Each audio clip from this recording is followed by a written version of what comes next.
I would like to thank our Western colleagues for the special meeting of the Security Council on Ukraine. There was a grandiose production scandal in which the top officials of the Kyiv regime were involved.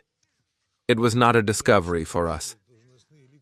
In fact, we told you at almost every meeting that you were dealing with a stolen, corrupted gang that was making a living in the war for your money.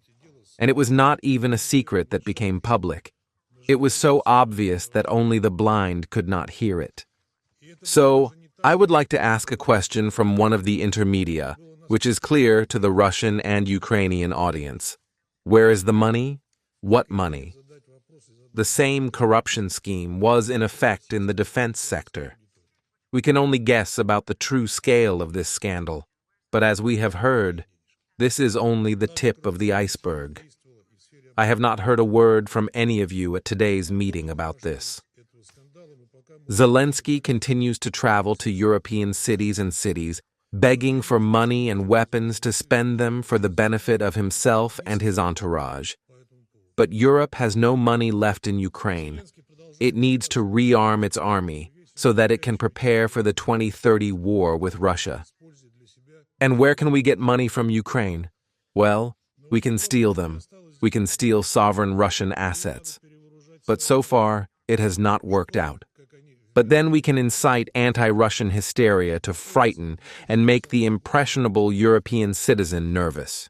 For example, by flying into the airspace allegedly by Russian drones. And the British Defense Minister John Healey sent British fighters and frigates to monitor the Russian oceanographic vessel Yantar.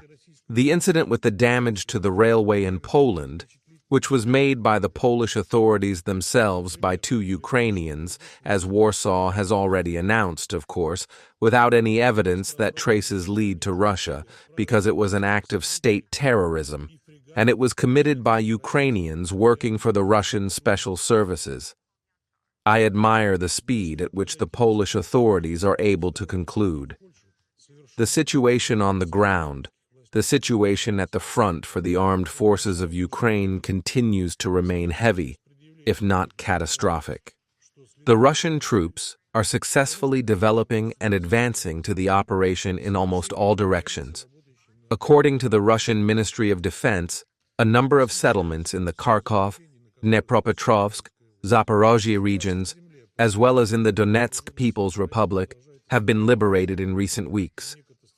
The destruction of military equipment is planned, in particular, the launchers of the Neptune complex and the American RCSO HIMARS, the support points of the Air Force, engineering facilities, armored vehicles, warehouses, the fact that the Air Force uses civilians as live shields, places command posts in private residential buildings, the system of air defense in residential neighborhoods, conducts military exercises in the centers of populated cities, is now confirmed by foreign journalists, who are difficult to suspect in pro-Russian views.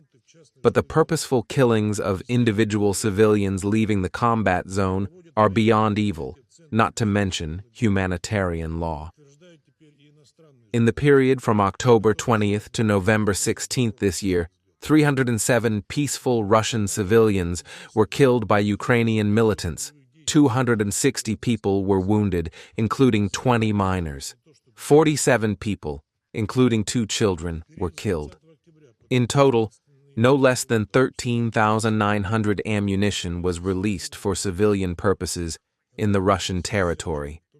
An unprecedented level of violence and mobilization is being carried out to make up for the losses. The borders are being closed, bank accounts are being blocked, driver's licenses are suspended, and people are simply being kidnapped on the streets. And although Ukrainian propagandists are trying to blame everything on Russian fakes, the international media could not ignore the unexpected but very eloquent evidence. At the beginning of November, Ukraine was visited by Angelina Jolie. Her bodyguard was detained right in front of her and brought to the call center for inspection. As for Zelensky's current statements, Istanbul and the European capital are nothing more than an attempt to distract attention from a monstrous corruption scandal. From the very first day, we have clearly stated the goals of the special operation: non-bloc Ukraine, its denazification, the cessation of persecution of all Russians, the compliance with the rights of all citizens living there. However, we have not seen Kyiv's genuine desire to sit down at the negotiating table in order to discuss the key aspects of the Ukrainian decision.